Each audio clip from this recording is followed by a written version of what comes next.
Good evening, everybody. It's Laura from Lawrence Branch. You saw that lovely array of shells and how I decorated them with decoupage. I got the idea from this website. She used, a paper that she had with beautiful French pastoral pattern, and immediately I thought, oh, I would love to do that. And then when I looked, I didn't have any paper that nice. What I did have is plain old paper in primary colors, and so initially I tried and I did a few with this, and then I thought I do have a lot of magazines and let me try those, and so those produced the patterns that you saw. Very easy to do. Eventually I would love to do one with the beautiful printed paper that she used. I'm going to keep my eye out for it. So the first thing to do is you need shells, and I happen to have a bunch of containers like this, store-bought shells, and I didn't buy them, believe it or not. I found them on somebody's curb, 6 or 8 of these, and they've been sitting out in my garage. And the other day I went out and grabbed them, and I thought I could do something neat with these. So I took them all out, and the ones that I made, you saw, were all mostly the same kind of shell, and so that's a good reason to use store-bought, because you're going to have all the same kind.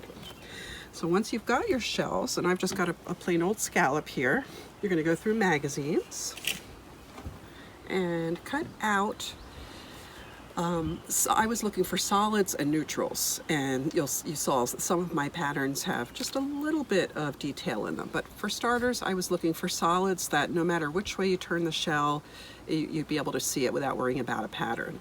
So I would go through and I would find solid sheets, and I'd rip them out, and I kind of wanted to make sure I had enough to do between 2 and 4 shells.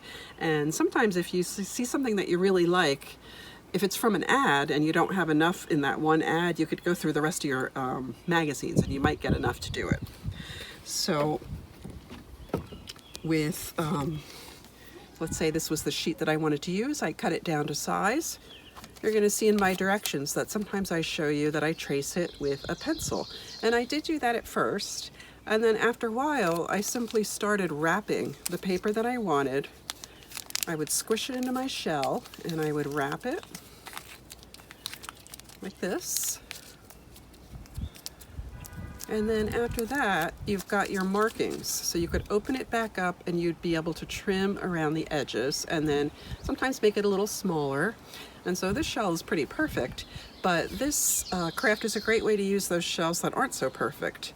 And I always have mixed feelings about shells because they're so beautiful and I hate to cover them up. I didn't want to straight paint them, nor did I want to do the kind of kitschy shell projects that we've all done when we were kids or that we buy on vacation. I wanted to do something a little bit more sophisticated, so that idea that I saw really fit the bill. So once I cut out my paper, I simply used regular glue. I poured it into the shell. I didn't even thin it out. Pressed it in with my fingers, and then in some cases I pressed it down harder with my paintbrush. And sometimes after it would dry, I would add a little bit more glue, and my edges needed to be redone. And so if you've got your little scallops, you're going to have to press it in. So I had 2 kinds that I did. And the first that I mentioned was that I used layers of tissue paper. So for some, I did 2 or 3 layers of one color. Sometimes I did 2 single layers in complementary colors. So depending on what paper you have, you can definitely do a bunch of different customized looks just with plain tissue paper. So that's what that one looks like. And then this one is, with a sheet of straight purple paper that I got out of a magazine. And you can do layers of the magazine paper as well. I didn't really have to do that. In some cases, if it was the darkness of the shell showing through and I could see text or an ad or something from the other side, I might do a little piece and add a second piece. So you've got to let your paper dry completely.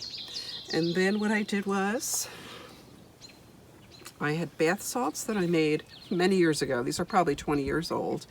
And you can actually make your own salt into a kind of homemade glitter, and I'll show you later on WikiHow how you could do that. You could do it dry or you can bake it in the oven, but since I already had this and it was in ocean blue, which is perfect for shells, that's what I used. So after the shells dried, I brought them outside and I used Super 77 spray adhesive. And let me tell you, this stuff is super messy, and I learned my lesson on a recent craft. And on that other craft, I just sprayed my rocks, I think it was, and I was holding them, and it really makes a mess and it gums up on your fingers. So this time I knew better, and I sprayed my shells from afar, and then I sprinkled in the bath salts. And in some cases I was getting little bubbles and I would just kind of puncture those, and my bath salts dried in a couple of hours easily. And the other thing is that for some of them I did go back and I used plants and weeds that I got in our yard this afternoon, and you'll see pictures of those. And I got my acrylic paints out and I just used the plant to kind of dab on and give it a little bit of texture. And the good thing about those was it allowed me to kind of hide my harsh edges and add a little bit more detail and layering. So think of this project, you could do any of it or all of it or just the first layer. If you like the way the paper looks just out of magazines, leave it at that. If you want to add a layer of paint, you can do that. You can decide to add or not add the layer of salts. And so I just had the greatest fun with this. To me, they reminded me a little bit of decorating Easter eggs, I guess. So I hope you'll do this craft. Again, you can use store-bought or shells that you have from your vacation or other places that you've enjoyed. Thanks for listening, and I'll see you next time.